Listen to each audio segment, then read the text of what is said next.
Genesis chapter 3. Now the serpent was more subtle than any beast of the field which the Lord God had made.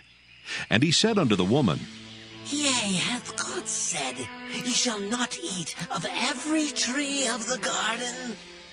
And the woman said unto the serpent, We may eat of the fruit of the trees of the garden.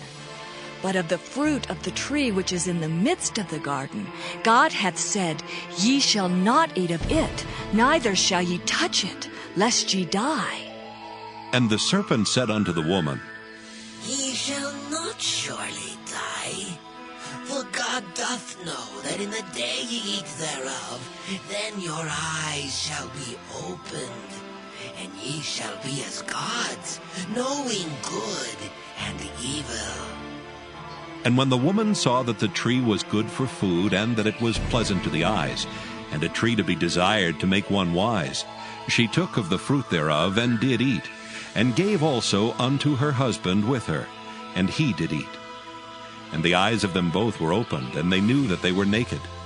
And they sewed fig leaves together, and made themselves aprons. And they heard the voice of the Lord God walking in the garden in the cool of the day. And Adam and his wife hid themselves from the presence of the Lord God amongst the trees of the garden.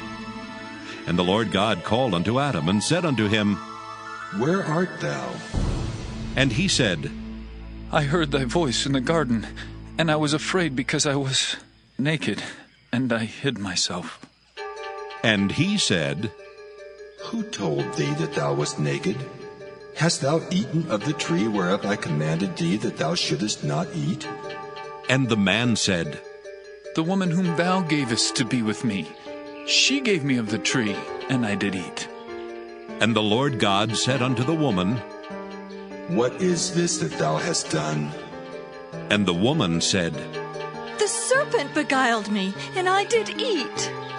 And the Lord God said unto the serpent, Because thou hast done this, thou art cursed above all cattle, and above every beast of the field. Upon thy belly shalt thou go, and dust shalt thou eat all the days of thy life. And I will put enmity between thee and the woman, and between thy seed and her seed. It shall bruise thy head, and thou shalt bruise his heel. Unto the woman he said, I will greatly multiply thy sorrow and thy conception. In sorrow thou shalt bring forth children, and thy desire shall be to thy husband, and he shall rule over thee. And unto Adam he said, Because thou hast hearkened unto the voice of thy wife, and hast eaten of the tree of which I commanded thee, saying, Thou shalt not eat of it. Cursed is the ground for thy sake. In sorrow shalt thou eat of it all the days of thy life. Thorns also and thistles shall it bring forth to thee, and thou shalt eat the herb of the field. In the sweat of thy face shalt thou eat bread till thou return unto the ground. For out of it wast thou taken. For dust thou art, and unto dust shalt thou return. And Adam called his wife's name Eve, because she was the mother of all living. Unto Adam also and to his wife did the Lord God make coats of skins, and clothed them. And the Lord God said, Behold, the man is become as one of us, to know good and evil. And now, lest he put forth his hand, and take also of the tree of life, and eat, and live forever. Therefore the Lord God sent him forth from the garden of Eden to till the ground from whence he was taken. So he drove out the man, and he placed at the east of the garden of Eden cherubims, and a flaming sword which turned every way to keep the way of the tree of life.